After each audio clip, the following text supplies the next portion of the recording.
இயேசுவே நன்றி. ஹalleluya. Praise the Lord. Praise you, Jesus. Thank you, Jesus. உம்முடைய இரத்தத்தால் எங்களை கழுவும் ஆண்டவரே, தூய்மையாக்கும் விடுதலை தாரும், அனைத்து மனக்கட்டு உடைக்கப்படும் ஆண்டவரே. Meine cast of the unclean spirit, Father, mighty name of Jesus, we pray. Amen. இன்னைக்கு நம்ம வந்து ஒரு மிக முக்கியமான ஒரு விஷயத்தை வந்து ஆண்டவர் வந்து சிந்திக்க அழைக்கின்றார். ஆ, ம், சபையுரையாளர் 3வது அதிகாரத்துல இருக்கிறோம். சில நேரத்துல வந்து தொடக்க நூல் நம்ம போகாம கூட இருக்கலாம். சரிங்களா? இன்னைக்கு நம்ம தொடக்க நூல் சில நேரத்துல தியானிக்காம இருக்கலாம். ஆனா நம்ம இன்னைக்கு சபையுரையாளர் 3வது அதிகாரத்தை நம்ம இன்னைக்கு இன்னும் அஹ், ஒரு முக்கியமாக ஆண்டவர் அதுல ஒரு முக்கியமான விஷயத்தை புரிந்து கொள்ள அழைக்கிறார். இதை புரிஞ்சுக்கணும் அப்படின்னு சொன்னா ஆம், இதுல வந்து ஒவ்வொரு விஷயத்துக்கும் ஒரு ஒரு காலம் இருக்கு. பிறப்பதற்கு ஒரு காலம், இறப்பதற்கு ஒரு காலம் அப்படின்னு சொல்லி நிறைய விஷயங்கள் இதுல போடப்பட்டிருக்கும். சரிங்களா? அன்புக்கு, வெறுப்பதற்கு, அந்த மாதிரி ஒரு அமைதியாக இருப்பது, பேசுவதற்கு, அந்த மாதிரி பல விஷயங்கள் இதுல போட்டிருந்தாலும், ம், ஆனா நடைமுறை வாழ்க்கையில இந்த கடவுள் நியமிச்சிருக்கின்ற காலங்கள், நம்ம வாழ்க்கையில அவர் செய்ய விரும்புகின்ற விஷயங்கள், நமக்கு அது பொறுமையாக ஏற்றுக்கொள்ள முடிவது கிடையாது. அதை பத்தி தான் இன்னைக்கு இன்னைக்கு சிந்திக்க போறோம். ஒரு கிறிஸ்துவர் அப்படின்னு சொல்லும்போது இருக்கிறதுலேயே கஷ்டமான ஒரு பயணம் அப்படின்னு சொன்னா 18 இன்ச்சு ஒரு பயணம் அப்படின்னு சொல்லுவாங்க. இந்த 18 இன்ச்சு பயணம்னா என்ன? இந்த அறிவிலிருந்து இதயத்திற்கு செல்வதற்கு தான் நம்ம வந்து பல நேரத்துல நம்ம கஷ்டப்படுறோம். அறிவுல நம்ம வந்து கடவுள் நல்லவர் அப்படின்னு நமக்கு தெரியும். எல்லாருக்கும் நல்லவர், கடவுள் நல்லவர் அப்படின்றது தெரியும். ஆனா இதயத்துல நமக்கு பல நேரத்துல ஒரு பயம். அறிவுல நம்ம கடவுள் நம்மள மன்னிச்சுட்டாரு. அவரு மன்னிக்கின்றவர். மன்னிக்கின்ற தன்மை இருக்கு அவருக்கு அப்படின்னு தெரியும். ஆனா அந்த உள்ளத்துல அந்த குற்ற உணர்வு நம்மள அமைதியாக விடுவதில்லை.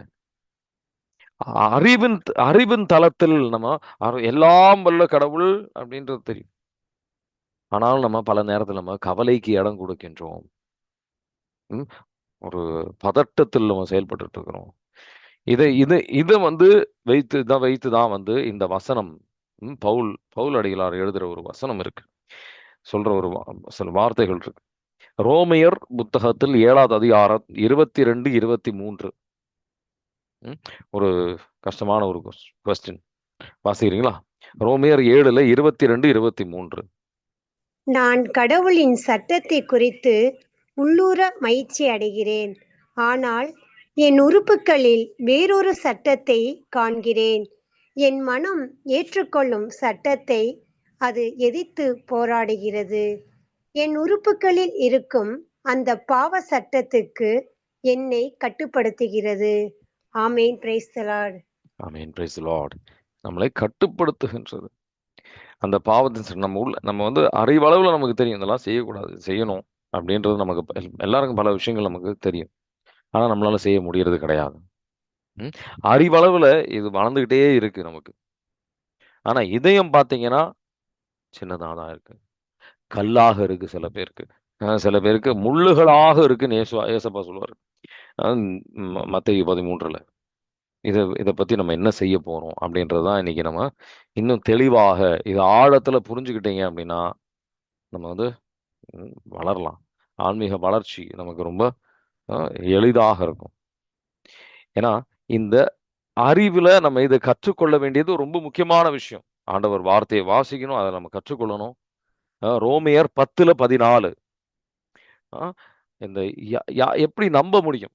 அவர் வார்த்தையை கேட்கலன்னா, நம்ம இத கற்றுக்கொள்ளவில்லை. அறிவளவுல நம்ம தெரிஞ்சுக்கணும். வாசிக்கிறேன் ரோமர்ல 10ல 14. ஆனால் அவர் மீது நம்பிக்கை கொண்டிருந்தாலன்றி அவர்கள் எவ்வாறு அவரை நோக்கி மன்றாடுவார்கள்? தாங்கள் கேள்வியுறாத ஒருவர் மீது எவ்வாறு நம்பிக்கை கொள்வார்கள்? அறிவிக்கப்படாத ஒன்றை பற்றி அவர்கள் எவ்வாறு கேள்வி உறுவார்கள்? ஆமேன். Praise the Lord. ஆமென். Praise the Lord. அ அறிவிக்க நம்ப முடியாது. அறிவுக்கு ம், நம்ம அறிவின் தளத்தில் நம்ம விசுவாசம் அப்படின்றது நம்ம கேள்வியில், புரிதலில் நம்ம ஒரு நபர் நமக்கு தெரியாது அப்படின்னு சொன்னா, அந்த நபரை நம்மளால நேசிக்க முடியாது. இருக்கிறதுலே முக்கியமான கட்டளையில முதல் விஷயம், மத்தேயு 22ல 37. உங்க கடவுளை வந்து அறிவில் நம்புங்க அப்படின்னு போட்டோம். அன்பு செய்யுங்க அப்படின்னு போட்டோம். மத்தேயு 22:37 வாசிக்கிறீங்களா? அவர் அவர் உன் முழு இதயத்தோடும் முழு உள்ளத்தோடும் முழு மனத்தோடும் உன் ஆண்டவராகிய கடவுளிடம் அன்பு செலுத்து. ஆமேன். Praise the Lord. Praise the Lord. உள்ளத்தோடு மட்டும் கிடையாது, இந்த அறிவோடய நம்ம வந்து அவரை நேசிக்கணும். இந்த நேசிக்க வேண்டியது ரொம்ப முக்கியமான விஷயம். கடவுள் எதிர்பார்க்கின்றார். ஸோ அறிவளவுல இது தெரிஞ்சுக்கிறது தப்பு கிடையாது. ஆனா பிரச்சனை என்ன அப்படின்னா, இந்த அறிவிலேயே பல விஷயங்கள் நின்றுடுது. நம்ம பல போதனைகள் நம்ம கேட்கிறோம், புத்தகங்கள் வாசிக்கிறோம், நம்ம சில ஷார்ட்ஸ்ல எல்லாம் நமக்கு இதை கேட்டிருப்போம், ஆண்டவர் வார்த்தையை கேட்கிறோம். அறிவளவுல இது வந்து அப்படியே வளர்ந்துகிட்டே போகுது. ஆனா உள்ளத்துல இன்னும் அந்த பயம், இன்னும் அந்த கோபம், இன்னும் மன்னிக்காம அது வந்து கல்லாய் மாறிக்கிட்டே இருக்கு. அறிவுக்கு ஏற்றபடி இந்த உள்ளம் வளருவதில்லை. ஏன்? அதான் நம்ம இன்னைக்கு முக்கியமா சிந்திக்க போறோம். அது சில பேருக்கு அது மெதுவா வளரும், சில பேருக்கு அது வளர்றதே கிடையாது. கிருபை, அறிவுல நமக்கு இந்த கிருபை வராது. கிருபை அப்படின்றது ஒரு இன்ஃபர்மேஷன் கிடையாது. ஆண்டவர் கிருபை நம்ம வாழ்க்கையில பெறணும் அப்படின்னு சொன்னா, நம்ம மன்னிக்கிறத பத்தி நமக்கு தெளிவா எல்லா வசனங்களும் நமக்கு தெரிஞ்சிருக்கலாம். ஆனா நம்ம மன்னிக்காம இருக்க முடியும். இந்த அறிவுல வளரும் போது நமக்கு வர பிரச்சனை என்ன தெரியுமா? நம்ம உள்ளத்துல வளரல அப்படின்னு சொன்னா, இந்த அறிவு நமக்கு ஒரு இருமாப்பு. 1 கொரிந்தியர் 8:1 வசனம். இன்னும் நம்ம வந்து ரொம்ப மோசமாக போகலாம். ஆணவத்தை தான் வளர்க்கும். 1 கொரிந்தியர் 8:1 வாசிக்கிறீங்களா? இப்போது சிலைகளுக்கு படைக்கப்பட்டவற்றை குறித்து பார்ப்போம். நாம் அனைவருக்கும் அறிவு உண்டு. இது நமக்கு தெரிந்ததே. இவ்வறிவு இருமாப்படைய செய்யும். ஆனால் அன்பு உறவை வளர்க்கும். ஆமேன். Praise the Lord. ஆமேன். Praise the Lord. அன்பு உறவை வளர்க்கும். இந்த அன்புல வளரணும் அப்படின்னா ஆண்டவரின் கிருபை நமக்கு தேவை. ஆண்டவரின் கிருபை இல்லாம அந்த அன்புல வளர முடியாது. சரிங்களா? இங்க இன்னும் இது வந்து நம்ம தெளிவாக ஆழத்துல புரிந்து கொள்வோம். நம்ம ஆணவத்தை, ஏன்னா பரிசேயர்களை போல் நம்ம ஆகின்றோம், மற்றவர்களை தீர்ப்பளிக்கின்றோம். நம்ம மற்றவர்கள் தீர்ப்பளிக்கிறோம். ஏன்னா இந்த உதடு அளவுல தான் நம்ம வந்து கடவுளை நேசிக்கின்றோம் போல. மத்தேயு 15:8. ஆனா உள்ளம் கடவுளை விட்டு வெகு தூரம் இருக்கு அப்படின்ற மாதிரி. மத்தேயு 15:8 வாசிக்கிறீங்களா? இம்மக்கள் உதட்டினால் என்னை போற்றுகின்றன, இவர்கள் உள்ளமோ என்னை விட்டு வெகு தொலைவில் இருக்கிறது. ஆமேன். Praise the Lord. ஆமேன். Praise the Lord. உள்ளமோ வெகு தொலைவில் இருக்கின்றது. ஏன்னா அது வந்து வாழ்க்கையில, நடைமுறை வாழ்க்கையில நம்ம அது உள்ளத்துல ஏற்றுக்கொள்ளல. வெகு தூரம் இருக்கு அப்படின்று ஆண்டவர் வந்து புலம்புகின்றார். அதனால வார்த்தையை கேட்கின்றவர்களாக, அதான் யாக்கோபின் நூல் 1வது அதிகாரம் 22, கேட்கின்றவர்களாக அல்ல, அதை கடைபிடிக்கின்றவர்களாக இருக்கணும். கடைபிடிக்கின்றவர்களாக இல்லைன்னா நம்மளையே ஏமாத்திக்கிட்டு இருக்கிறோம். நம்மளையே ஏமாத்திக்கிட்டு இருக்கிறோம். ஆன்மீக வளர்ச்சி அங்க இல்ல, நடைமுறை வாழ்க்கையில நமக்கு இருக்கணும். அது யாக்கோபு 1:22 வாசிக்கிறீங்களா? யாக்கோபு 1:22. ஏனென்றால் வார்த்தையை கேட்டு அதன்படி நடவாதோர் கண்ணாடியில் தம் முகத்தை பார்த்துவிட்டு சென்ற உடனே தாம் எவ்வாறு இருந்தார் என்பதை மறந்துவிடும் ஓர் மனிதருக்கு ஒப்பாவார். ஆமேன். Praise the Lord. ஆமேன். Praise the Lord. அவர் வார்த்தையை கேட்டு நம்ம மறந்து விடுகின்றோமா? இல்ல நம்ம கடைபிடிக்கின்றோமா?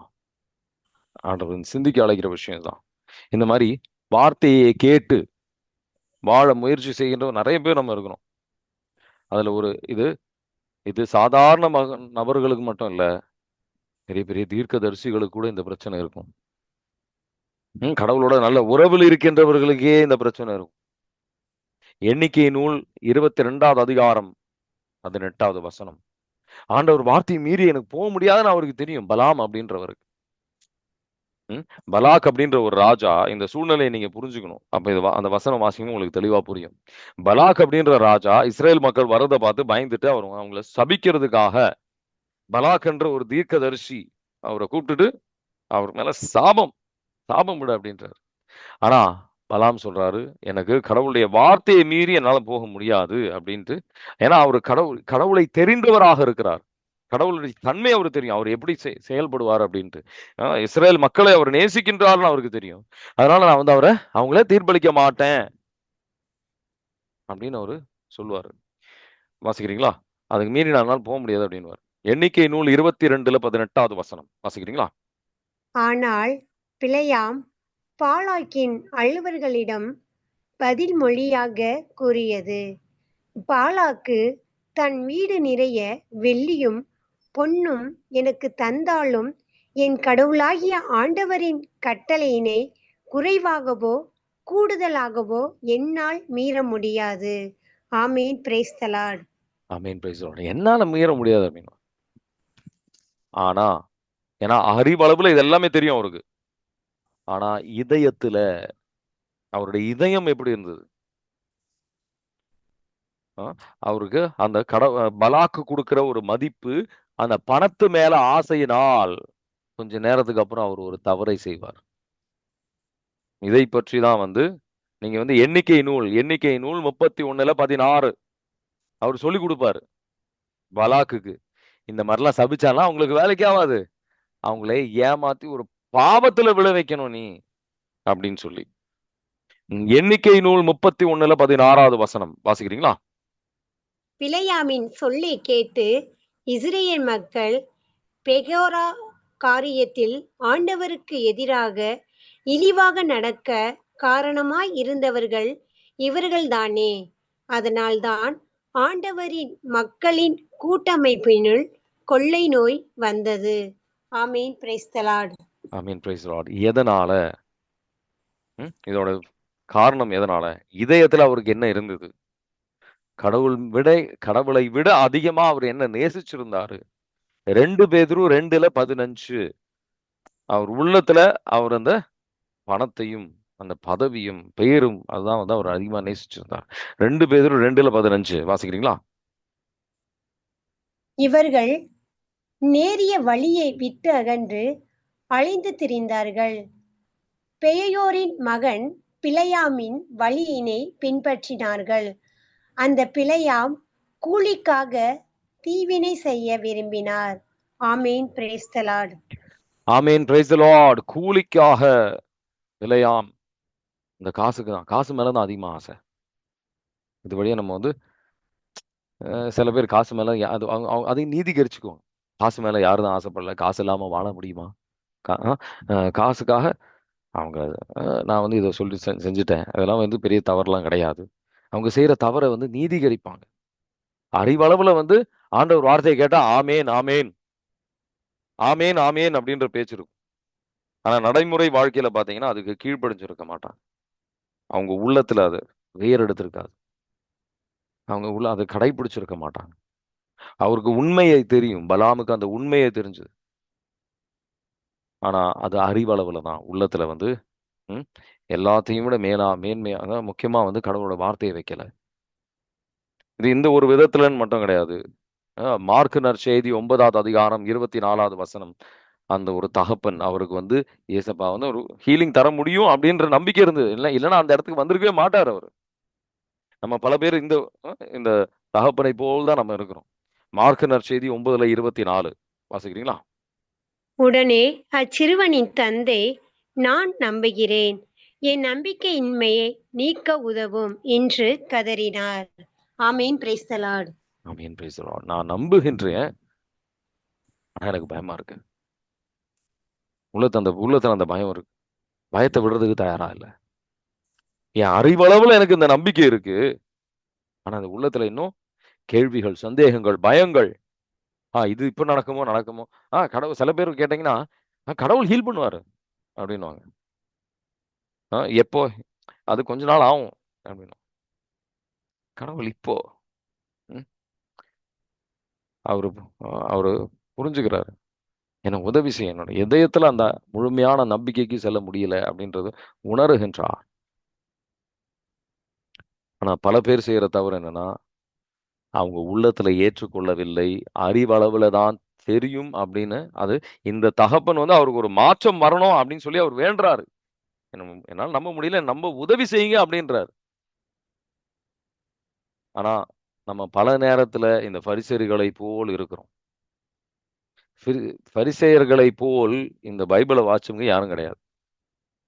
எல்லாமே அவங்களுக்கு அவங்க நல்லா ஆழத்துல வாச்சவங்க தான். ஆனா எந்த மாதிரி நபர்களாக இயேசு கிறிஸ்து அவங்களை வந்து சொல்றாரு. மத்தேயு 23:27. வெளியில அழகாக இருக்கும், பேச்சுல அற்புதமா பேசிக்கிட்டு இருந்தாங்க பரிசேயர்கள். ஆனா உள்ளத்துல வாசிக்கிறீங்களா? மத்தேயு 23:27.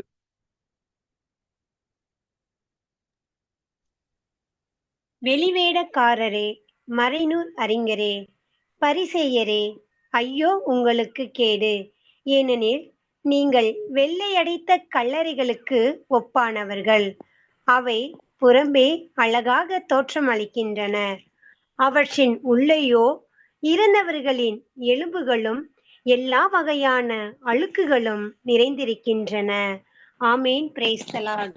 ஆமீன். Praise the Lord. இந்த மாதிரி பல அழுக்குகள் நம்ம உள்ளத்துல இருக்கின்றதா? ஆண்டவர் வந்து சிந்திக்க அழைக்கின்றார். அவங்களுக்கு மெசியா வருவாங்கன்னு தெரியும். ஆனா அவர் இயேசு அப்பாவை ஏற்றுக்கொள்ளல. இயேசு ஆண்டவரை ஏற்றுக்கொள்ளவில்லை. ஆண்டவர் இது உள்ளத்துல மாற்றம் வேணும் அப்படின்னு அவங்க ஆசைப்படல.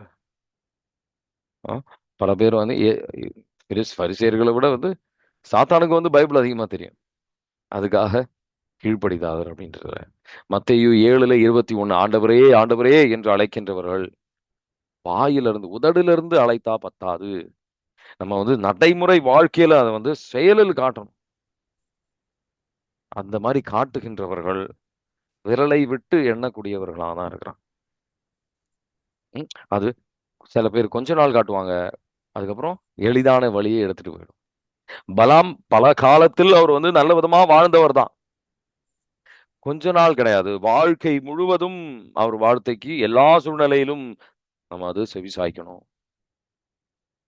நான் இவ்வளவு நாள் இந்த மாதிரி வாழ்ந்துட்டேன் அப்படின்ற சாக்கு போக்குகள்லாம் இல்லை. எல்லா சூழ்நிலையிலும் எவ்வளவு இக்கட்டான சூழ்நிலை, எவ்வளவு எளிதான சூழ்நிலையா இருக்கட்டும், நம்ம வந்து விழித்திருந்து அவர் வார்த்தைக்கு ஏற்றபடியாக வாழணும். இல்லைன்னா ஏசப்பா என்ன சொல்றார்? வார்த்தையில் என்ன போட்டுறது? நம்ம முதல் வார்த்தை ஒரு வார்த்தை மத்தேயு 15. இவங்க உதடுகளோ என்னை வந்து புகழுகின்றது, ஆனா உள்ளம் ரொம்ப தூரம் இருக்கு. பரிசேயர்களை போல் நம்ம வந்து உதடுகள் அந்த மாதிரி இருக்கக்கூடாது. லிப்ஸ் தே ஆனர் மீ, உதடுகளால் என்ன வந்து மத்தேயு 15:8-9 வாசிக்கிறீங்களா? இம்மக்கள் உதட்டினால் என்னை போற்றுகின்றன, இவர்கள் உள்ளமோ என்னை விட்டு வெகு தொலைவில் இருக்கிறது. மனிதர் கட்டளைகளை கோட்பாடுகளாக கற்பிக்கின்றன, இவர்கள் என்னை வழிபடுவது வீண் என்கிறார்கள் என்றார். ஆமேன். Praise the Lord. ஆமீன். Praise the Lord. ஏன்னா மனசுலயே வந்து நீதிகரிச்சுக்குவாங்க.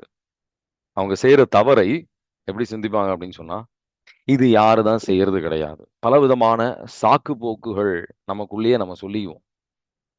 ஏன்னா நீங்க வந்து அதனாலதான் வந்து யாக்கோபு 1:22 போட்டிருக்கு ரொம்ப தெளிவாக, நீங்க உங்களையே ஏமாற்றிக் கொள்ளாதீர்கள் அப்படின்னு சொல்லி. அதை கீழ்ப்படியாம உங்களை ஏமாற்றிக் கொள்ளுற ஒரு மிக முக்கியமான ஏமாற்றம் நம்ம பல பேர் வாழ்க்கையில நடப்பது அப்படின்றது இதுதான். உங்களையே ஏமாற்றிக் கொள்ளாதீர்கள். அந்த வார்த்தைக்கு முழுமையாக செவி சாயுங்க. நம்ம எப்போ அதுக்கு கீழ்ப்படியலையோ, எப்போ நம்ம விருப்பப்படி நம்ம கோவத்துக்கு அடிமையாக வாழ்ந்துட்டு இருக்கிறோம், அதுக்கு கோவத்தை விட்டு விலக நம்ம சில படிகள்லாம் எடுக்க தயாராக இல்லை அப்படின்னா என்ன நடக்குது? யாருதான் கோபப்படல? அந்த பாவத்தை நீதிகரிச்சுக்கிட்டு இருக்கும்போது ஆமா கோவப்படக்கூடாதுன்னு சொன்னா, பிரதர் நீங்க சொன்னது போதனை ரொம்ப அற்புதமா இருந்துச்சு. கோவத்தை பத்தி அருமையா சொன்னீங்க அப்படின்னு. ஆனா அதை பத்தியெல்லாம் வந்து நல்லா கத்து வச்சிருப்பாங்க. அதை பத்தி ஒரு போதனை கொடுக்க சொன்னா கரெக்டா கொடுத்துருவாங்க. ஆனா நடைமுறை வாழ்க்கையில அவங்க கடைபிடிச்சிருக்கிறாங்களா அப்படின்னு பார்த்தா உங்களால கடைபிடிக்க முடியல. ஏன் அப்படின்னா அவங்க வந்து அந்த அந்த ஆண்டவர் வார்த்தையை விட, கடவுளை விட அவங்க அந்த பாவத்தை தான் அதிகமா நேசிச்சாங்க. அதுக்கு தான் வந்து பலவிதமா சாத்தான் ஏமாத்துவான். பல ஓட்டைகள் இது அந்த பாவத்தை செய்வதற்கு பலவிதமான ஓட்டைகள் இருக்கு. பலவிதமான நம்ம அத ம் ஏமாற்றுவான். சாத்தானின் சூழ்ச்சிக்கு அகப்படக்கூடாது. இந்த மாரி நம்ம உள்ளத்துல வேற ஒரு விஷயம் இருக்கு. மனதுல வேற ஒரு விஷயம் இருக்கு அப்படின்னா, இதான் வந்து அது சைக்காலஜி சொல்லுவாங்க. காக்னிட்டிவ் டிஸ்ஸோனன்ஸ் அப்படின்னு சொல்லுவாங்க. ம். வெளிவேடக்காரர்கள் விவிலியத்தை பொறுத்தவரை வெளிவேடக்காரர்கள் அப்படின்னு கடவுள். ஆண்டவரே ஆண்டவரேன்னு சொல்றவங்க வந்து விண்ணகத்திற்கு வரமாட்டாங்க. அவர் திருவுளத்தை நமக்கு பிடிச்ச போது செய்யறது இல்லை. எல்லா சூழ்நிலையிலும் நம்ம வாயில பல உண்மைகளை சொல்லிடுவோம். உள்ளத்துல கடவுள் மேல அன்பு இல்ல. மார்க்கு நற்செய்தி 3:5. இந்த பரிசேயர்கள் கல்லா இருக்கிறத பார்த்து அவருடைய உணர்ச்சியை இங்க வெளிப்படுத்துகின்ற ஒரு சூழ்நிலை. ஏசப்பா வந்து அந்த கல்லாக இருக்கின்றவன் பார்த்து அவர் வந்து அ கோவப்படுகின்றார். மார்க்கு நற்செய்தி 3:5 வாசிக்கிறீங்களா? 4:5 வாசிக்கும். பின்பு அவர்களிடம், ஓய்வு நாளில் நன்மை செய்வதா தீமை செய்வதா, உயிரை காப்பதா அழிப்பதா, எது முறை என்று அவர் கேட்டார். அவர்களோ பேசாது இருந்தார்கள். அவர் சினத்துடன் அவர்களை சுற்றிலும் திரும்பி பார்த்து, அவர்களது பிடிவாத உள்ளத்தை கண்டு வருந்தி, கை சூம்பியவரை நோக்கி, கையை நீட்டும் என்றார். அவர் நீட்டினார். அவருடைய கை மீண்டும் நலமடைந்தது. ஆமீன். Praise the Lord. ஆமென். Praise the Lord. அவர் கேட்கிற கேள்வி மிக முக்கியமான ஒரு கேள்வி. ம். நமக்கு மிக முக்கியமான ஒரு கேள்விதான். அவர் பார்க்கிறது பார்வை. அதிலிருந்து நம்ம கத்துக்கணும். ம். இந்த கல்லாக இருக்கிறாங்க. நல்லதுக்கு கூட பார்த்துட்டு ம், பொறாமைப்படுகின்றது. கோவப்படுகின்றது. இந்த மாதிரி ஆ, ஆ, ஏன் இந்த மாதிரி செய்றான்? அந்த மாதிரி செய்றான். மிக முக்கியமான விஷயங்கள் இந்த நீதி, இரக்கம் அதெல்லாம் விட்டுட்டு ம், நீதி, இரக்கத்தை எல்லாம் விட்டுட்டு இந்த சின்ன சின்ன விஷயங்களுக்கு முக்கியத்துவம் கொடுத்து அ, கடவுளுக்கு எதிராக கடவுள் வார்த்தை, கடவுளுடைய இதயம் நம்ம இதயம் கடினமாயிட்டு இருக்குதா அப்படின்னு ஆண்டவர் கேட்கிறாரு. நமக்கு உள்ளத்துல இருக்கிற பிரச்சனை இதுதான். இது பல பேர் நம்ம வாழ்க்கையில சில விஷயங்கள் நடைமுறையில நம்மளால கடைபிடிக்க முடியலனா ஆண்டவர் வந்து சிந்திக்க அழைக்கின்றார். இந்த 18 அறிவிலிருந்து உள்ளத்திற்கு போறதுக்கு நம்ம என்ன செய்யணும்? இன்னும் அதிகமா இத பத்தி படிக்கிறது கிடையாது. இத பத்தி நான் இன்னும் அதிகமா புரிஞ்சுக்கணும் கிடையாது. இத பத்தி இன்னும் அதிகமா புரிஞ்சுக்கணும் அப்படின்றது கிடையாது. ஜெபத்தில் நாள் ஒழிய ஜெபத்தினால் மட்டும் நோம்பிருந்தும் அந்த வந்து அந்த தகப்பன்ட்ட அவர் சொல்ற விஷயம் இதுதான். இந்த அந்த சீடர்கள் வந்து கேட்பாங்க. இது ஏன் எங்களால ஓட்ட முடியல? ஜெபத்தினாலயும் நோம்புனால மட்டும் தான் இது போகும். இந்த மாற்றம் வரும்னா ஜெபத்தினாலயும் நோம்புனால மட்டும் தான் இந்த மாற்றம் வரும். வேற வழியே கிடையாது. மார்க்கு நற்செய்தி 9ல அவர் ரொம்ப அற்புதமா 9வது அதிகாரம் ரொம்ப தெளிவாக அவர் வந்து சீடர்கள்ட்ட பதில் சொல்வாரு. ம். இது வந்து 29வது வசனம். 9ல 29 வாசிக்கிறீங்களா? அதற்கு அவர், இவ்வகை பேய் இறை வேண்டுதனாலும் நோன்பினாலும் அன்றி வேறு எதனாலும் வெளியேறாது என்றார். ஆமீன். Praise the Lord. இது உறுதியாக நம்ம உள்ளத்தில் அந்த மாற்றம் வரும். ஆண்டவர் விரும்புவதை போல், அவர் தூய்மையாக இருப்பதை போல் நம்ம தூய்மையாக இருக்க முடியும். முதல்ல இதை ஏற்றுக்கொள்ளணும். பல பேர் நம்ம மத்தியில வந்து அவரு அவரு தூய்மையா இருக்கிறது போல நம்மளால இருக்க முடியுமா? அப்படின்ற பல பேர் கேள்வி இது. இதிலேயே வந்து பல கேள்வி. அடித்தளமான விஷயங்களே நம்ம கேள்வி இருக்கு. அவர் தூய்மையாக இருப்பதை போல் நம்மளால தூய்மையாக இருக்க முடியும். 1 பேதுரு 1வது அதிகாரம் 16வது வசனம். ம். இது ஒரு மனித நம்மளே வந்து என்ன சொன்னா, இந்த மாரிலாம் தூய்மையா இருக்க முடியாது. இது ஒரு மனித இயல்பு. யாரால தான் இந்த மாதிரி இருக்க முடியும்? நான் புனிதர் கிடையாது அப்படின்ட்டு நம்மளே வந்து சில பாவங்களை வந்து அது தப்பு கிடையாது அப்படின்னு சொல்லி நம்மளே முடிவெடுத்துட்டு இருக்கோம். அப்படி கிடையாது. முதல்ல கடவுள் வார்த்தையை நம்ம ஏற்றுக்கொள்ளணும். அறிவளவிலே சில சூழ்நிலையில நம்ம ஏற்றுக்கொள்றது கிடையாது. 1 பேதுரு 1:15-16 ரெண்டுமே வாசிக்கிறீங்களா? உங்களை அழைத்தவர் உங்களை அழைத்தவர் போல் நீங்கள் உங்களை அழைத்தவர் உங்களை உங்களை அழைத்தவர் அழைத்தவர் வாசிங்க. இங்க வாசிங்க சிஸ்டர். ம். உங்களை அழைத்தவர் தூய்மை உள்ளவராய் இருப்பதைப் போல் நீங்களும் உங்கள் நடத்தையில் எல்லாம் தூய்மை உள்ளவராய் இருங்கள். நீங்கள் தூயவராய் இருங்கள், ஏனெனில் நான் தூயவன் என மறைநூலில் எழுதப்பட்டிருக்கிறது. ஆமென். Praise the Lord. ஆமென். Praise the Lord. அவரை போல் நம்ம தூய்மையா இருக்கணும். அது எப்படி வரும்? இந்த ஜெபத்திலும் இந்த நோன்பு இருப்பதனால மட்டும்தான் அந்த கிருபை அவர் தருவாரு. இந்த கிருபையை பெறுவது அப்படின்றது இது ஆட்டோமேட்டிக் கிடையாது. அவர் வார்த்தை கேட்ட உடனே நமக்கு அது கடைபிடிக்கிறது கிருபை வரணும்னு அவசியம் கிடையாது. அதுக்காக நம்ம கேட்கணும். இப்ப நீங்க 9 மணி ஒரு விஷயத்தை கேட்டிருப்பீங்க. 10 மணி ஆனா ஒரு ஒரு ஒரு ஆண்டவர் வந்து ஒரு 2 வழிகளை உங்களுக்கு காட்டுறாரு. நீங்க இதை ஒரு அறிவா மாத்திட்டு அப்படியே சரி நான் இன்னைக்கு இன்னொரு விஷயத்த புரிஞ்சுக்கிட்டேன் அப்படின்னு சொல்லி விட்டுறலாம். ஆனா அதுல என்ன நடக்கும்? இந்த அறிவளவுல தான் இது மட்டும் அப்படியே பெருசாயிட்டே போகும். ஆனா உள்ளத்துல மாற்றம் இருக்காது. உள்ளத்துல மாற்றம் வரனா இது ஒரே ஒரு வழிதான். எபேசியர் நம்ம ஜெபத்தினால் மட்டும்தான். ஜெபமும் நோன்பும். எபேசியர் 1வது அதிகாரம் 3வது அதிகாரம் 14-16. இப்ப வாசிக்க தேவையில்ல. இதை நம்ம ஆண்டவர் அவர் சொல்றாரு, பவுல் சொல்றாரு, நான் வந்து விண்ணக தந்தை முன்னாடி நான் வந்து முட்டி போட்டு நான் வந்து ஜெபிக்கிறேன். எதற்காக ஜெபிக்கிறேன்? இது உங்களுக்கு இது நீங்க பெறுவீங்க அப்படின்னு சொல்லி, இந்த ஒரு கிருபையை நீங்க பெறுவீங்க அப்படின்னு சொல்லி, இந்த அவருடைய ஆவியானவருடைய வல்லமை வழியாக உள்ளத்தில் அந்த மாற்றம் வரும் அப்படின்னு சொல்லி நான் வந்து ஜெபிக்கிறேன் அப்படின்னு சொல்லுவார். எபேசியர் 3வது அதிகாரம் 14-16 வாசிக்கிறீங்களா?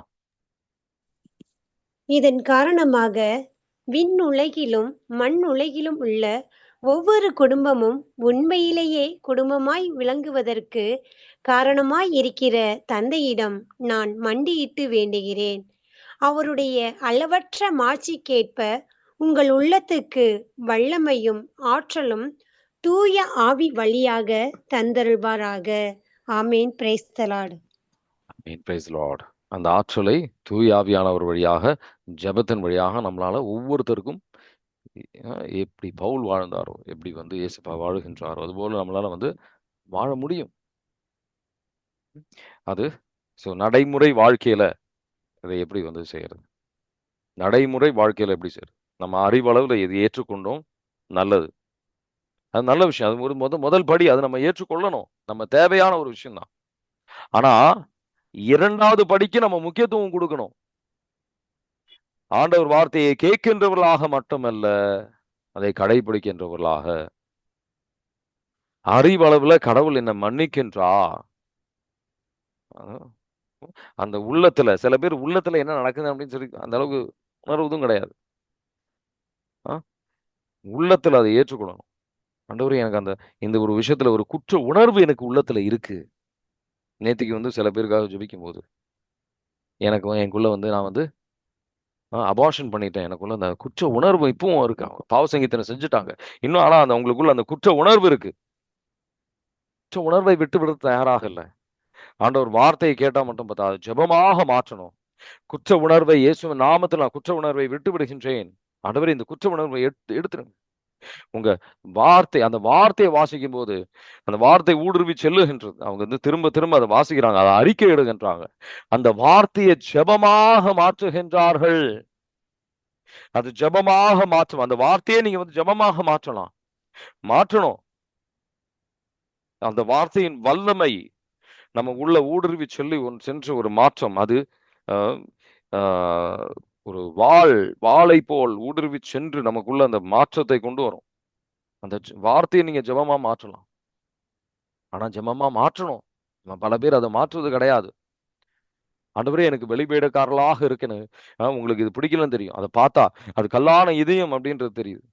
ஆண்டவரே நான் அதை விட்டு எனக்கு வந்து மாமிசமான இதயம் எனக்கு தாங்க. உங்க வார்த்தை எல்லா அனைத்து விதமான வார்த்தைகள் நான் செவிசாய்க்கின்றவர்களாக என்னை மாற்றும் அப்படின்னு சொல்லி ஜெபிக்கணும். சில பேர் பார்த்தீங்கன்னா ஒரு பயம், எந்த சூழ்நிலை இருந்தாலும் வந்து பயம். முதல்ல விஷயங்களே பயமா தான் இருக்கும், கவலையா தான் இருக்கும். அவங்களுக்கு வந்து கடவுள், சர்வ வல்ல கடவுள் என்னோடு இருக்கின்றார் அப்படின்ற அறிவளவில் அந்த நம்பிக்கை இருக்கும். ஆனா அந்த நம்பிக்கை உள்ளத்தில் ஊடுருவி சென்றிருக்கிறா அப்படின்னு கேட்டா அது வந்து ஒரு கேள்விக்குறிதான். அதை வைத்து அது அந்த பயம் வரும்போது அந்த பயத்துக்கு தான் முக்கியத்துவம். அது ஜெபத்துல நம்ம வந்து அது நம்ம உள்ளத்துல ஊடுருவி செல்லணும். செல்லல, அதான் பிரச்சனை. அஞ்சாதே நான் உன்னோடு இருக்கின்றேன் 365 வாட்டி. ஒரு நாளுக்கும் நமக்கு இந்த பயங்கள், சில பிரச்சனைகள், வேதனைகள் நமக்குள்ள வரும் அப்படின்னு ஆண்டவருக்கு தெரியும்.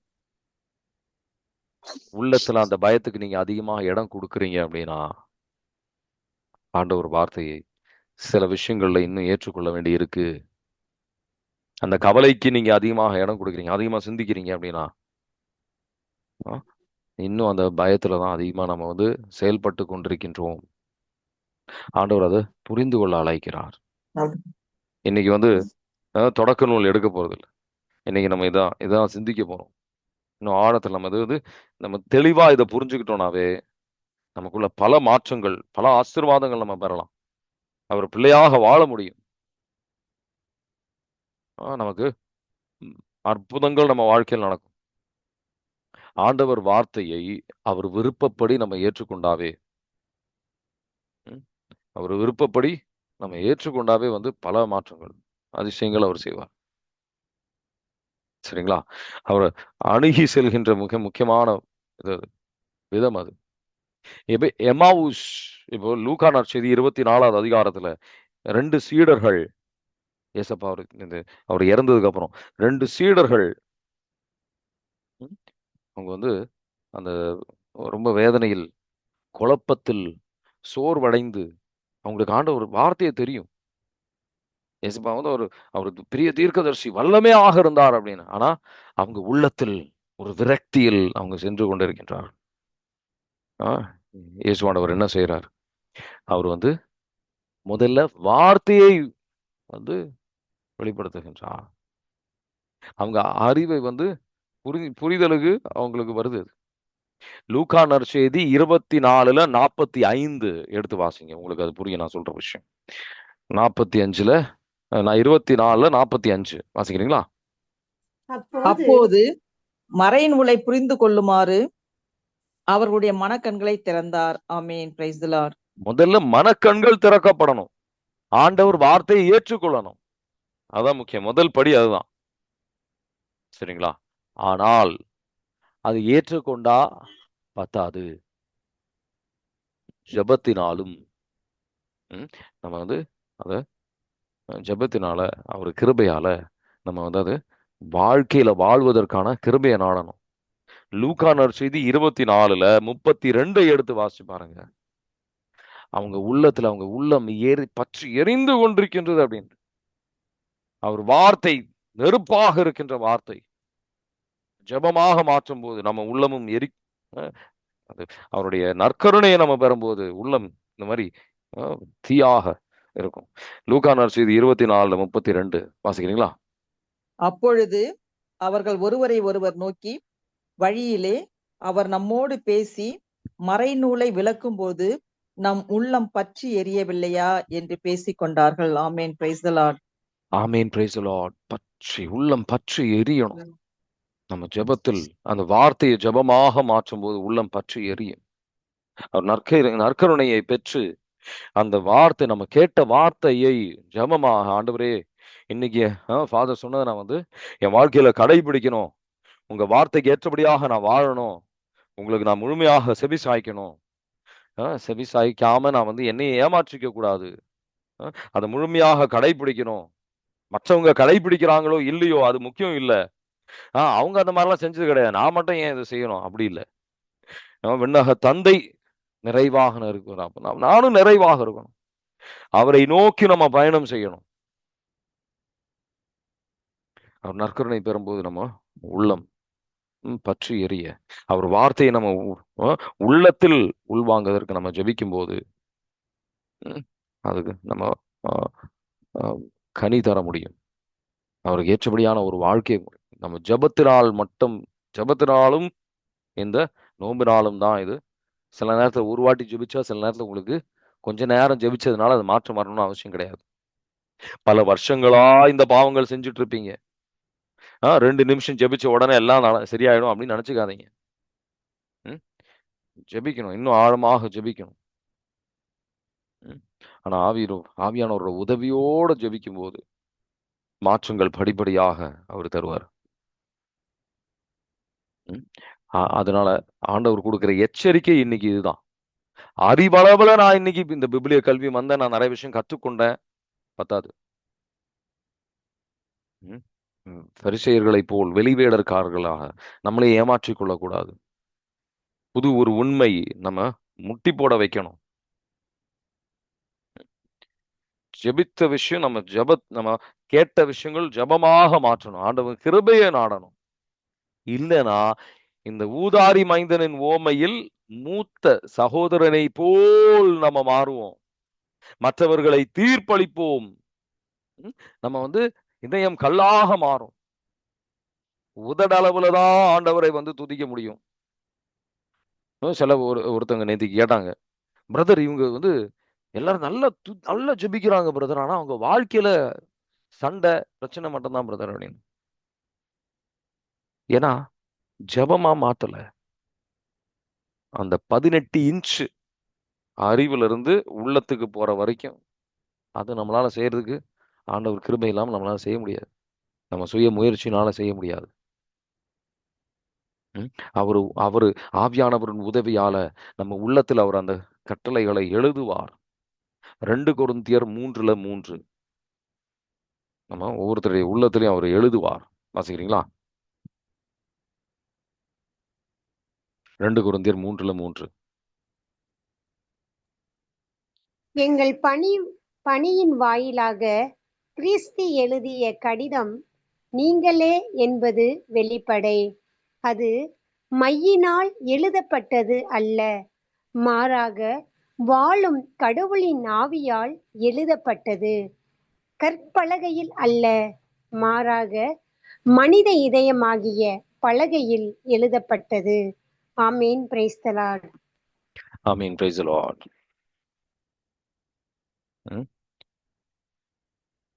நம்ம சில அடையாளங்களையும் பத்தி நம்ம சிந்திப்போம். எந்தெந்த ஒரு அடையாளங்கள் நமக்கு 2 அடையாளங்கள் தான் பார்த்தோம்.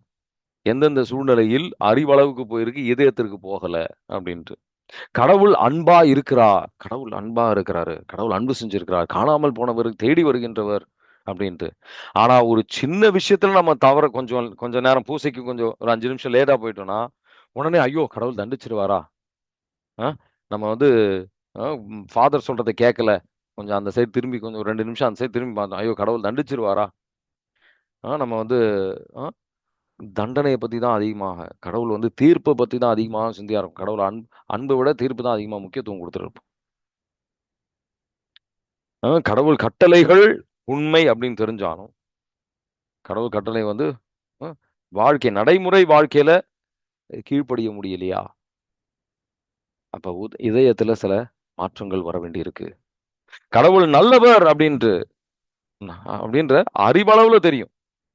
ஆனா வாழ்க்கையில சில கஷ்டங்கள் வரும்போது ஏன் கடவுளே இதெல்லாம் இப்படி என்ன சோதிக்கிறீங்க, அது நல்லதுக்காக தான் ஏற்றுக்கொள்ள நம்ம கொஞ்சம் கஷ்டப்படுவோம். சில பேர் பாத்தீங்கன்னா எல்லாமே கரெக்டா தெரியும், எல்லாமே நான் கரெக்டா இருக்கணும்னு ஆசைப்படுறேன் பிரதர் அப்படின்னு. மற்றவங்கள ஆனா மற்றவங்கள தீர்ப்பளிச்சுட்டு இருப்பாங்க. மற்றவங்க எல்லாருடைய குற்றமும் தெரியும், அவங்களுக்குள்ள இருக்கிற குற்றம், அவங்க செஞ்சுட்டு இருக்கிற பாவம் அவங்களால உணர முடியாம இருக்கும். விண்ணகமே என் தாய் நாடு அப்படின்னு சொல்லி அவங்க பேசுவாங்க. ஆனா வாழ்றது என்னவோ இந்த உலகத்திற்காக வாழ்க்கையை பாத்தீங்கன்னா இந்த சொகுசான வாழ்க்கை தான் வந்து அவங்க சிலுவையை தூக்கி தன்னலம் நாடாமல் சிலுவையை தூக்கி என் பின்னாடி வாங்க அப்படின்னு சொன்னா அது அவங்களால வந்து நடைமுறை வாழ்க்கையில கடைபிடிக்க முடியாது. காசு அது மாதிரி வந்து அந்த நோக்கம், லக்ஸுரியஸ் லைஃப், ஏன்னா நம்ம இன்னும் நல்ல சொகுசான வாழ்க்கை தான் வாழணும் அப்படின்ற ஒரு எண்ணம் தான் இருக்கும். ஆண்டவர் வார்த்தையை கேட்கறதுக்கு அவங்க தயாரா இருப்பாங்க. ஆனா சில பேர் பாத்தீங்கன்னா ஜெபத்துல அவங்களுக்கு உக்காரதுக்கு ரொம்ப கஷ்டமா இருக்கும். ம்? ஒரு 5 நிமிஷம் ஜெபிப்பாங்க. ஒரு மணி நேரம் ஜெபிக்கணும் அப்படின்னு சொன்னா ஜெபம் கஷ்டமா இருக்கும். ஏன்னா அந்த ஆண்டவரோட அந்த உறவு இல்லை. உள்ளத்துல ஆண்டவர் மேல ஒரு அன்பு குறைவு இருக்கு. இந்த மாதிரி ஒரு விஷயங்கள் இந்த அடையாளங்கள் இருக்கு நமக்கு. ஆனா அதுக்காக நம்ம வந்து ஒரு விரக்திக்கு போக வேண்டிய அவசியம் கிடையாது. நம்மளே வந்து வெறுக்க வேண்டிய அவசியம் கிடையாது. ஆண்டவர் நம்மளை மன்னிக்கிறதுக்கு தயாரா இருக்கிறார். ம்? இந்த அறிவளவுல புரிதல் மட்டும் பத்தாது அப்படின்னு புரிஞ்சுக்கிட்டு, ஆண்டவரே உங்க ஆவியானவரால நீங்க தருகின்ற ஆற்றலால் என்னால எல்லாம் செய்ய முடியும். இந்த வார்த்தையை முக்கியமா இந்த விஷயத்துக்கு நம்ம சிந்திக்கணும். உள்ளம் அவரு உள்ளத்திற்கு ஏற்றபடி, அவர் விருப்பத்திற்கு ஏற்றபடி வாழ்வதற்கு அதை நம்ம வந்து பயன்படுத்தணும். அது படிப்படியாக அந்த மாற்றத்திற்கு வருவதற்கு நம்மளை வந்து அவர் உதவி செய்வார். படிப்படியாக ஒரேடியா எல்லா மாற்றமும் வராது. ஒரேடியா வந்து நம்ம அந்த மாற்றம் வராது. படிப்படியா அந்த மாற்றத்தை அவர் தருவார். இன்னைக்கு தியானித்த விஷயங்கள்ல உங்களுக்கு ஏதாவது கேள்விகள் இருக்கா?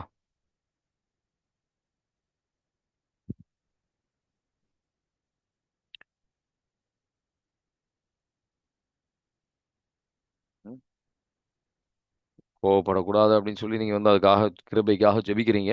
அப்ப என்ன நடக்கும் அப்படின்னா அந்த கோவப்படுகின்ற அந்த கிருபையை தருவாரு. ஆனா சில சோதனைகளும் இருக்கும். அந்த மாதிரி சில சூழ்நிலைகளும் வரும். ஆனா ஆண்டவர் கிருபையால் நம்ம நோம்பிருந்து பாஸ்டிங் நம்ம ஜெபிக்கும் போது அந்த கிருபையில அந்த சூழ்நிலையில் நம்ம வந்து வெற்றி பெற்று வர முடியும். அவர் அது உதவி செய்வார். கேளுங்க. Praise the Lord. Last 5 minutes லேட்டா போனோம் அப்படின்னா அப்படி சின்ன சின்ன மிஸ்டேக்கா வந்துதானே அந்த டேக்கன் ஃபார் கிராண்டட் ஆயிருது. கரெக்ட் தான். அதை பத்தி அது நம்ம யோசிக்கணும். கரெக்ட் தான். அதை பத்தி யோசிக்கணும்.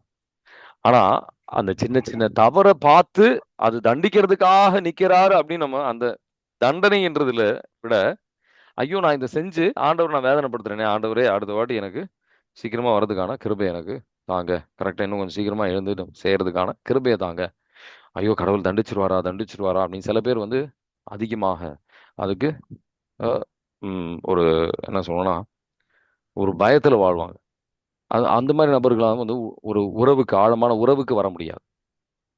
புரியுதுங்களா? ஒரு போலீஸ்மேன் மாதிரி இப்ப கடவுளை பார்க்க கூடாது, தந்தையாக பார்க்கணும். புரியுதுங்களா? முக்கியமா வந்து அவங்க தந்தை, அவங்க வாழ்க்கையில இப்போ என்னோட அப்பா வந்து அதிகமா என்ன தண்டிச்சிருக்கிறாரு அப்படின்னா, விண்ணக தந்தையே தண்டனை கொடுக்குற ஆளா வந்து பாக்குற நிறைய பேர் நான் பார்த்திருக்கிறேன். அதன் அடிப்படையில இது ஒரு விஷயம், ஒரு எடுத்துக்காட்டா சொன்னேன். புரியுதுங்களா? ஒரு போலீஸ்மேனா தான் பார்ப்பாங்க. எப்போ நம்ம தப்பு பண்ணுவோம் அதை கண்டுபிடிக்கிறதுக்கு நிக்கிற ஒரு ஆளாக அவங்க பார்ப்பாங்க. புரியுதுங்களா? Okay brother, thank you brother. Thank you. Ajay. Yes brother. Father, அதாவது இன்னைக்கு என்ன பண்ணிடுறோம்னா காம்ப்ரமைஸ் பண்ணிக்கிறோம் வேர்ல்டோட. ஓகே ஓகே இது ஓகே இது நோ ப்ராப்ளம். இப்ப பாத்தீங்கன்னா இன்னைக்கு எஜுகேஷன், பிஸ்னஸ், வேலை, இது ரொம்ப, அதாவது நம்ம பைபிள்ல முதன்மையான கட்டளை என்னது? அனைத்திற்கும் மேலாக கடவுள் அன்பு செய்யணும். ஆனா இதுல வந்து நம்ம காம்ப்ரமைஸ் பண்ணிக்கிறோம். அப்ப படிப்புலன்னா எப்படி நாம இருக்கிறது, வேலை இல்லைன்னா எப்படி இருக்கிறது. அதாவது எதுக்கு வேலை படிப்புன்னா நம்முடைய அடிப்படை தேவைகளை நம்ம நிறைவேற்றி கொள்றதுக்கு தான் இந்த படிப்பும் வேலையும். நீ அழகா சொன்ன. இன்றைக்கு வசதி தேவைக்கு இயேசுசாமி வந்து ஏழையாக பிறந்தாரு, போதும். அவர் செஞ்ச வேலை, அவருக்கு 3 வேளை சாப்பாட்டுக்கு, போட்டுக்கிற துணிக்கு, இருக்க ஒரு இடத்துக்கு, அது வெறும் பேசிக் ஃபண்டமெண்டல் பிளேஸ் தான். ரொம்ப எளிமையானவர் அவர். அவங்க குடும்பமே எளிமையான குடும்பம். ஆக இன்னைக்கு காம்ப்ரமைஸ் இது இல்லைன்னா இன்னொன்னு இதுல என்ன பிரச்சனைன்னா நாம அடுத்தவங்கள பார்த்து வாழ்றோம், மனுஷங்களை பார்த்து. அவங்க என்ன நினைப்பாங்க, இவங்க என்ன நினைப்பாங்கன்றதுக்காகவே கடவுளுடைய கட்டளைகளை வந்து நம்ம டைலூட் பண்ணிடுறோம், காம்ப்ரமைஸ் பண்ணிக்கிறோம். ஓகே, இப்படி இருந்தாலும் இப்படி இல்லைன்னா இந்த உலகத்துல வாழ முடியாது அப்படின்ற மாதிரி. ஆக கடவுளுடைய வார்த்தை என்ன சொல்லுது? நான் அடிக்கடி என் பங்கு மக்களுக்கு சொல்ற விஷயம் என்னன்னா, அனைத்திற்கும் மேலாக அவரது ஆட்சியும் அவருக்கு ஏற்புடையவற்றையும் நாடுங்கள், பின்பு எல்லாம் சேர்த்து கொடுக்கப்படும்.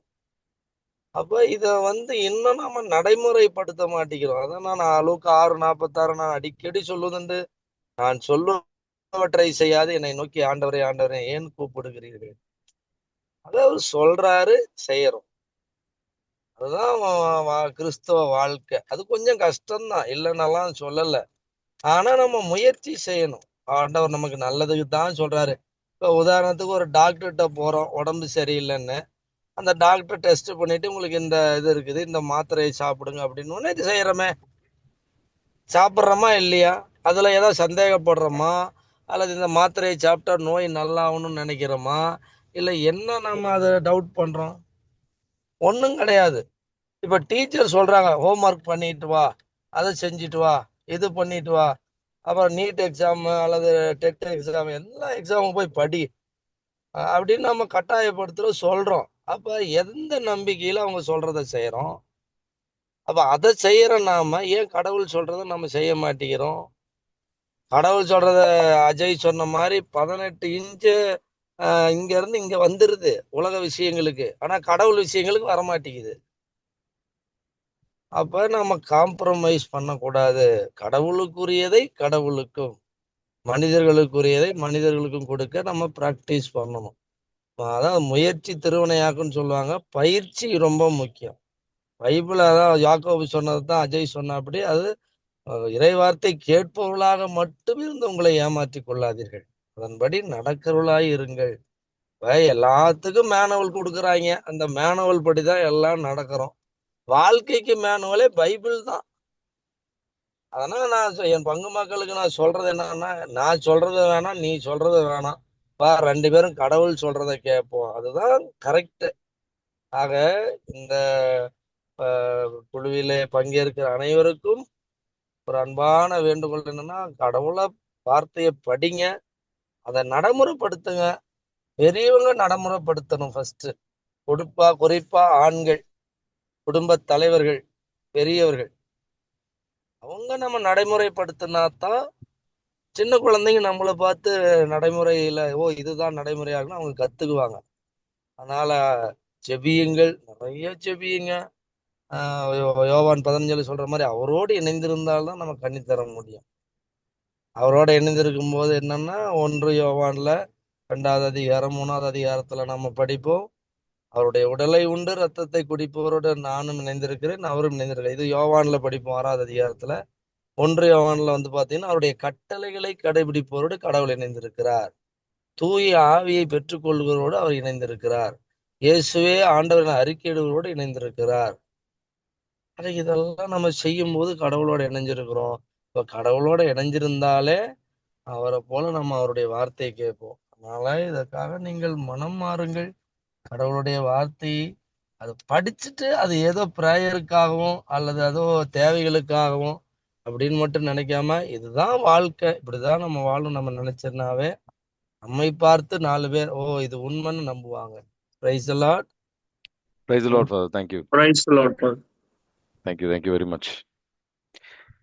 வேற ஏதாவது கேள்விகள் இருக்குங்களா உங்களுக்கு?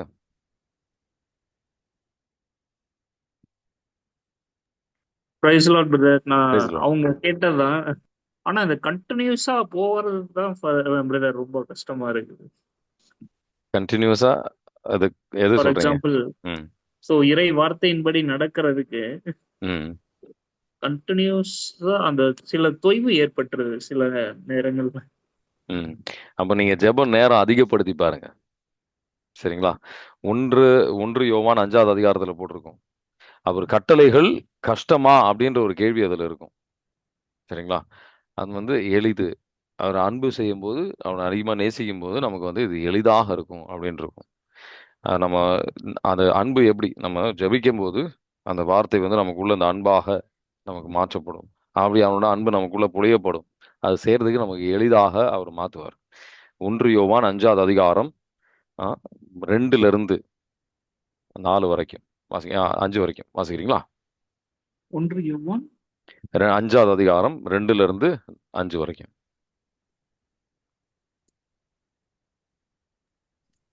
சாரி அஜய், இது அதாவது இயேசுசாமி பேதுருவை கேட்கும் போது என்ன சொல்லுவாருன்னா, நீ என்னை அன்பு செய்கிறாயா அப்படின்ற ஒரு இதுலதான் கேட்பார்.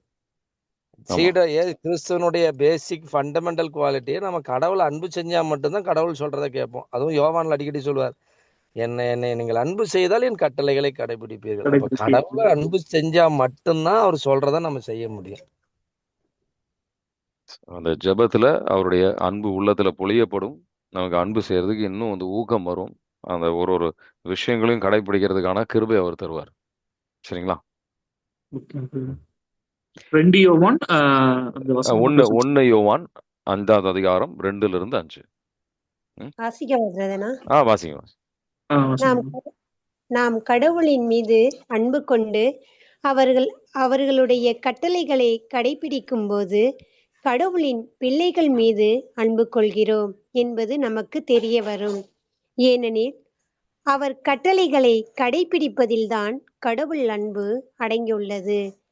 அவர் கட்டளைகளை நமக்கு சுமையாய் இருப்பதில்லை. ஏனெனில் கடவுளிடமிருந்து பிறக்கும் அனைத்தும் உலகை வெல்லும். உலகை வெல்வது நம் நம்பிக்கையே. இயேசு இறைமகன் என்று நம்புவோரை தவிர உலகை வெல்வோர் யார்? நீராலும் இரத்தத்தாலும் வந்தவர் இயேசு கிறிஸ்து.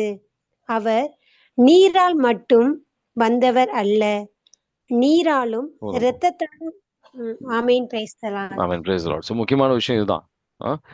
யார் அதை வென்றிருக்கா? அந்த கட்டளைகள் வந்து பாரம் கிடையாது. எவ்வளவுக்கு நம்ம அவரை நேசிக்கிறோமோ, எவ்வளவுக்கு இன்னும் அதிகமா ஆண்டவரே இதை எல்லாம் முடியல அப்படின்னு சொல்லும்போது அடுத்த நாள் இன்னும் அதிகமா ஜெபிப்போம், இன்னும் அதிகமான முயற்சிகள் எடுப்போம். சரிங்களா? இப்போ இப்போ என் குழந்தை உடம்பு சரியில்லை அப்படின்னு சொன்னா டாக்டர் கூட்டு போறேன். அந்த குழந்தைக்கு வந்து சில தேவையான விஷயங்கள்லாம் வாங்கி கொடுக்குறேன். இது சரி ஆகலை அப்படின்னு சொன்னா இன்னும் அதிகமான முயற்சி எடுப்பேன். பரவாயில்ல விட்டுறலாம் அப்படின்னு நம்ம விட்டுற போறது கிடையாது. இன்னும் இதை விட பெரிய ஹாஸ்பிட்டல் போயிட்டு நம்ம வந்து அதுக்கு இன்னும் அதிகமான முயற்சி எடுக்கணும். இங்கே நம்ம வந்து சில பேர் காசு இருக்குன்னா நம்ம வந்து யூஎஸ்லாம் எடுத்துட்டு போய் நம்ம வந்து ட்ரீட்மெண்ட்டுக்காக நம்ம பல இது எடுப்போம். கரெக்டுங்களா? அதனால அது அன்பு. ஸோ அதனால குழந்தை மேல ஒரு அன்பு இருக்கு. அந்த குழந்தை மேல இருக்கிற அன்புனால அது செய்யறோம். அதே மாதிரி கடவுள் மேல ஒரு அன்பு இருக்குன்னா நம்ம முயற்சிகள் எடுப்போம். அந்த நோன்பும் ஜெபத்தினால நம்மளால இது முடியும். அவர் தருகின்ற ஆற்றலால் இது முடியும். சரிங்களா? Thank you brother. தேங்க்யூ. இயேசுவே நன்றி. சொல்லுங்க ஜோஸ்ல, ஏதாவது கேள்வி கேட்குறீங்களா? அறிவு நிலையில நிறைய தெரிஞ்சு வச்சுக்கோங்க. இதை மாதிரி நிறைய யூடியூப்ல ஃபாதர்ஸோட பிரசங்கம் அந்த மாதிரி நிறைய கேட்டு நிறைய இன்ஃபர்மேஷன் தெரிஞ்சுது. ஆனா எதையுமே ஃபாலோ பண்ண முடியல. பைபிள் ரீட் பண்ணதுல இருந்து அப்புறம் மன்னிக்கிறது எதுவுமே பண்ண முடியல. உள்ளிருப்பு தியானத்துல ஒரு 4 days போய் இருந்ததுக்கு அப்புறம் தான் அதை வந்து ஃபாலோ பண்ணவே முடிஞ்சது பிரதர். அதுக்கப்புறம் தான் ஸ்டார்ட் பண்ணவே முடிஞ்சது பிரதர். Price the Lord. அங்க வந்து ஜெபம் அதிகமா இருக்கும். ஜெபிக்க நமக்கு அந்த அந்த உள்ளிருப்பு தியானம் நிறைய பேருக்கு நான் சொல்லுவேன், உள்ளிருப்பு தியானம் போங்க அப்படின்னு. அந்த வார்த்தையில அந்த ஊற வைக்கிற மாதிரி நம்ம எல்லா நாளும் ஜெபிச்சு துதிச்சு ஆண்டவர் வார்த்தை ஊடுருவிச்சு என்று நம்மளால வந்து பலன் தர முடியும். வார்த்தைக்கு ஏற்றபடியாக வாழ முடியும். சரிங்களா? இயேசுவே நன்றி. ஹalleluya. praise the lord. praise Jesus. thank you Jesus. உமது இரத்தத்தால் எங்களுக்கு கழுவும் ஆண்டவரே, தூய்மையாக்கும் விடுதலை தாரும். அனைத்து விதமான கட்டு உடைக்கப்படும். Cast every unclean spirit father mighty name of Jesus. உங்க வார்த்தையின் ஏற்றபடியாக வாழுகின்ற பிள்ளைகளாக எங்கள் ஒவ்வொருத்தரையும் மாற்றும் ஆண்டவரே, இயேசுவின் நாமத்தில் ஜெபிக்கின்றோம். Amen. God bless you. Have a nice day. Thank you.